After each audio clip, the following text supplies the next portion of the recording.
Sa Commonwealth Avenue, Quezon City, stranded ang mga commuter dahil sa limitadong biyahe ng jeepney. Kaya ang ilan, napilitan na lang maglakad papasok ng trabaho. Siksikan at unahan naman sa pagsakay ng jeep ang ilang pasahero sa Pasig City.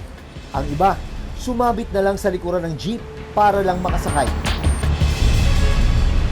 Karamihan daw kasi ng mga jeepney driver nagtigil pasada para pumila sa mga ipinamamahaging ayuda. 1, 2, 3, 4, 5. Pero ang inaasahang tulong mula sa gobyerno, kalbaryo pa rin para sa mga tsuper.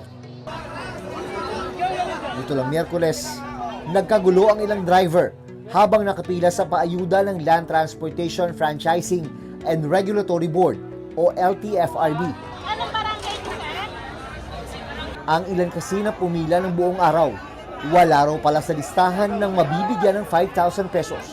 Ang buong akala namin, makakasama kami. Pero ito ngayon, ang daming wala. Napakahalaga po yun dahil sa hirap ng biyahe po. Wala kaming kinikita. Wait lang po ha.